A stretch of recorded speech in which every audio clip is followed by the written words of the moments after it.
Hello, I'm Yara, and today I'm gonna explain the process of painting this fantasy landscape. It's painted on pre-primed canvas that is also pre-stretched and pretty good quality. This is not a standard type of video for me. I usually talk about my thoughts about the painting and what I'm doing and what I've been doing and everything else, but today I'm just gonna explain my painting process of this painting and just tell you my tips, my tricks, everything I can think of to help you in your artistic journey, or for you to just relax a little bit if you like to watch that kind of stuff. So without further ado, let's begin. So exact shades are on the screen, but I used white, blue, dark blue, purple, green, magenta,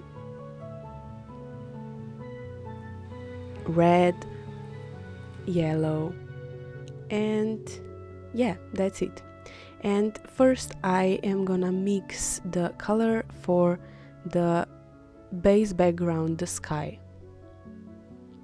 I wanted the sky to be kinda blue and then to be framed with more purplish magenta color, so that this blueness would show in the center, and I will in the end add a little moon and stars, and yeah, just the sky showing through. I'm painting this magic meadow, and behind it those magical pink clouds, and yeah, it's a fantasy scene. And here I'm just putting down the base layer for the grass, for the meadow. Here I'm just going through the second time. I always make two passes, two layers of base color, so it is opaque and ready to paint details on. So here I'm just passing the second time. A little clouds on the top, and these are these sunsetting colors. I wanted the skies to be more pinkish, and then in the back the sky more purplish. And also these colored clouds in the very distance that kind of reflect those sunsetty colors.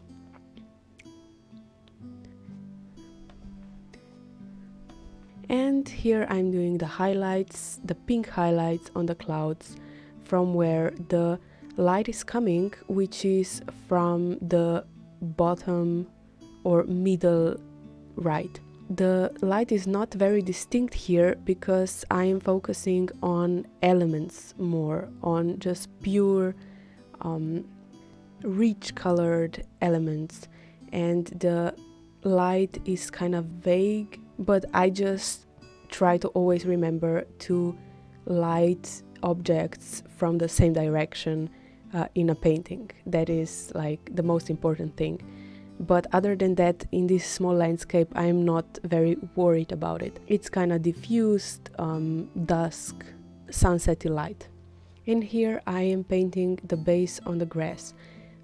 First I am painting the flowers in the distance, and then I go to the front.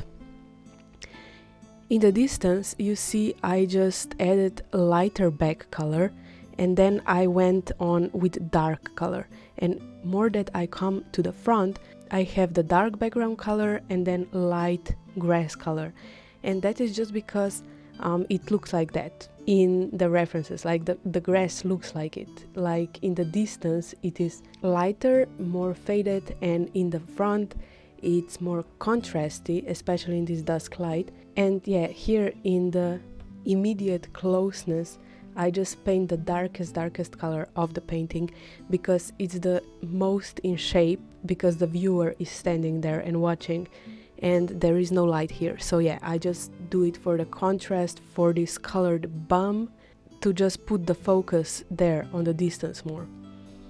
And I am just going through the lights and shadows of the sunset and the clouds. For the clouds, the best tip is to just look closely to the reference photo first few times, and then you will eventually learn to paint them without reference photo. You just have to start to understand how they work, those heavenly clouds. I love painting those clouds, those smoke kind of clouds that are compact.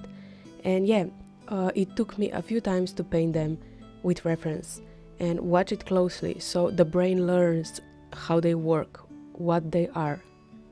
But we are just having fun here, painting beautiful colors and fantasy landscapes, so no worry, no hurry if you don't do it correctly the first time or the second time. It's no hurry. Here I'm just going back and forth, and really the process is kind of intuitive.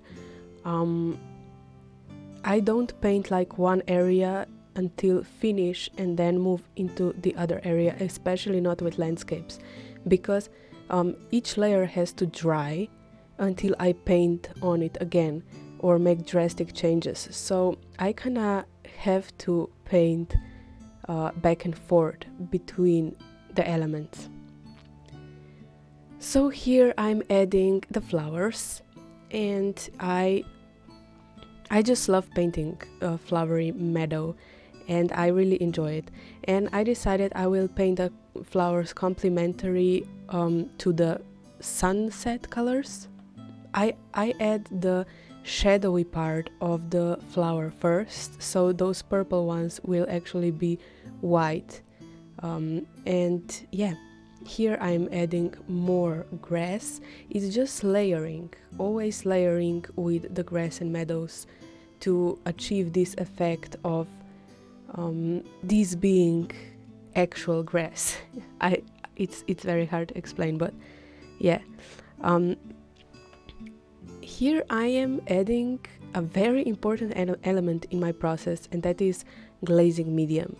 It is basically a transparent acrylic paint, and I mixed it with some magenta here, and it adds this almost like a filter of the richness, because the clouds back there looked kind of dull and this distant meadow, and look at that, how it changed in just a couple of strokes.